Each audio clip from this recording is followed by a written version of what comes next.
Ano nga ba ang solusyon sa problema natin sa droga? May isang nagkomento doon sa TikTok channel ko, si NormHer65. At tinatanong niya ito, ano nga ba ang solusyon para lahat ay sasang-ayon? Para, matapos na itong problema sa droga. Well, NormHer65, maraming pwedeng gawin. Hindi lang yung patayan. At iisa-isahin ko yan sa mga susunod pang mga video. Pero unahin na natin dito sa isang napaka-basic na prinsipyo na dapat ito ang sinusunod ng gobyerno. Anumang programa ng gobyerno para subukan nilang solusyonan ang isang problema katulad ng drugs, katulad ng krimen, dapat ito ay nanggagaling sa perspektiba ng human rights. So kahit anumang gawin mo dyan ng mga hakbang, ng mga programs, mga oplan, kung ano pa yan, dapat nakasentro yan. Nakasentro dyan ang human rights.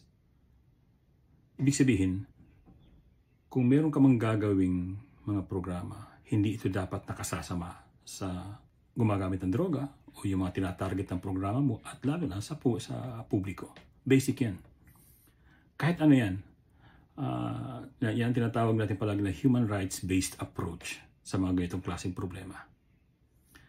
Itong mga ganitong klaseng approach, nakapaloob na yan sa ating mga international commitments sa UN at kung saan-saan pa. Andyan yung ating United Nations na tinatawag na meron silang economic and social rights na gustong tingnan yung mga problema natin sa kahirapan, etc. para masolusyonan itong mga problema. Andyan din yung civil and political rights na gustong tingnan o naglalagay ng mga alituntunin kung paano masolusyonan ng gobyerno itong mga ganitong klaseng problema na hindi dapat gumamit ng dahas o di kaya hindi dapat i-violate yung karapatan ng mga tao. So, yun ang tingin ko unang-unang dapat tandaan. Ang problema sa droga ay realidad yan. Kaya lang, ang pag-confront sa problema ito ay dapat nakabase, nakatungtong, dapat nasa perspektiba ng human rights.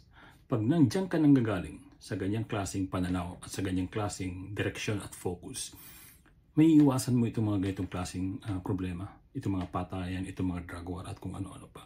Sa susunod na mga video, ipapaliwanag ko kung ano pa yung mga dapat gawin.